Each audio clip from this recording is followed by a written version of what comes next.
नमस्ते। मैं हूं सुरेश कुमार एकलवे और आप देख रहे हैं हिंदुस्तान न्यूज एंड टिप्स।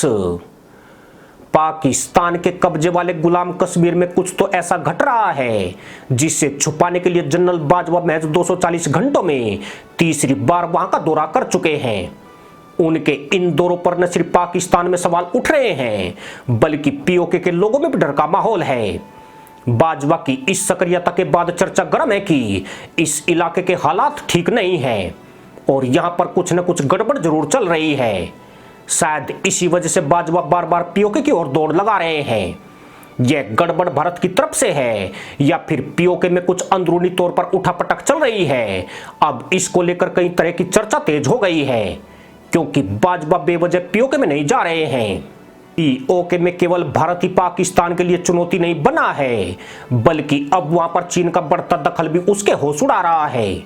गुलाम कश्मीर को भारत से बचाने की खातिर पाकिस्तान ने चीन के इस इलाके में एंट्री कराई थी, जिसका मकसद यही था कि अगर चीन गुलाम कश्मीर में अपनी परियोजनाओं को लागू करता है तो भारत की तरफ से होने वाले हमले से वह उन्हें बचाने मैदान में जरूर आएगा।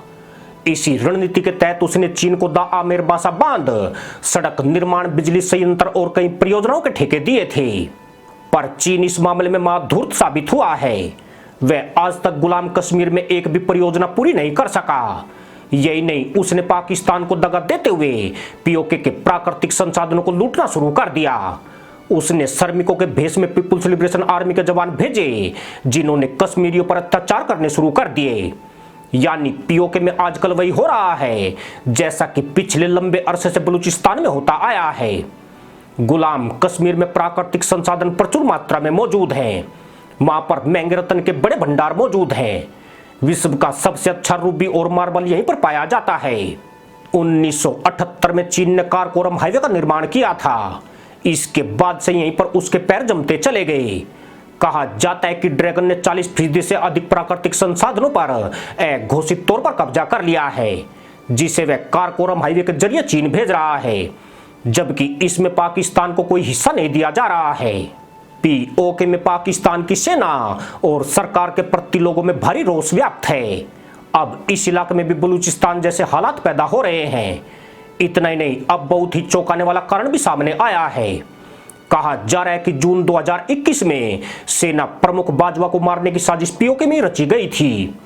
इस साजिश में पीओके के कुछ जवान और अधिकारी भी शामिल थे, मगर उनका यह प्लान लीकेज हो गया, जिसके बाद पाकिस्तानी सेना के करीब 1 दर्जन अफसर, 20 से अधिक कमांडो और सेना के 30 अन्य जवानों को गिरफ्तार कर लिया गया। बाजवा ने अपने कार्यकाल में 1,500 से अधिक फौजियों को जबरन सेवानिवृत्ति दे दी। इन फौजियों की पेंशन रद्द करने के अलावा उन्हें दी गई जमीन भी वापस ले ली गई, जिससे यह रिटायर्ड सैनिक भी बाजवा के खिलाफ हो गए। कहा जा रहा है कि एक बार फिर से बाजवा को मारने का प्लान तैयार किया गया है। यह प्लान पीओके में ही बैठकर रचा गया है। रिटायर्ड अफसरों ने पीओके के लोगों को न सिर्फ चीन के खिलाफ लामबंद कर दिया है बल्कि सेना में कार्यरत पीओके के जवानों पर भी पकड़ बना ली है। इनमें 3 लेफ्टिनेंट कर्नल, 2 ब्रिगेडियर आईएसआई अफसर और 4 मेजर जनरल स्तर के अधिकारी हैं।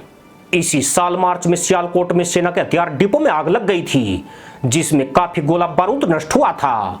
जांच में पाया गया है कि यहां लगी आग का कारण नहीं थी बल्कि इस हथियार डिपो से 10% से ज्यादा हथियार चुराने के बाद आग लगाई गई थी।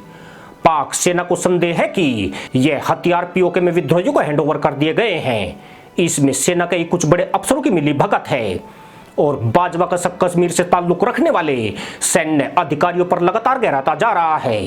पीओके में चीन और पाकिस्तान के खिलाफ विद्रोह की कई वजह अब साफ हो चुकी है। दोनों देशों द्वारा बनाए जा रहे सी पैक के लिए जितनी जमीनें ली गई है उसके आसपास की खेतीबाड़ी तबाह हो चुकी है।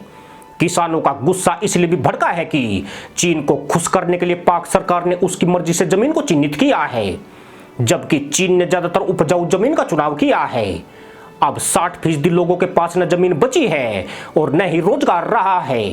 यहाँ की नदियों में जो पानी आता था वह भी बांध के चलते बंद हो गया है। हालत यह है कि नदी पर चीनी कंपनियों द्वारा बनाए जा रहे बांध के कारण इलाके की प्रमुख नदियां झेलम और नीलम नाले में तब्दील हो गई है।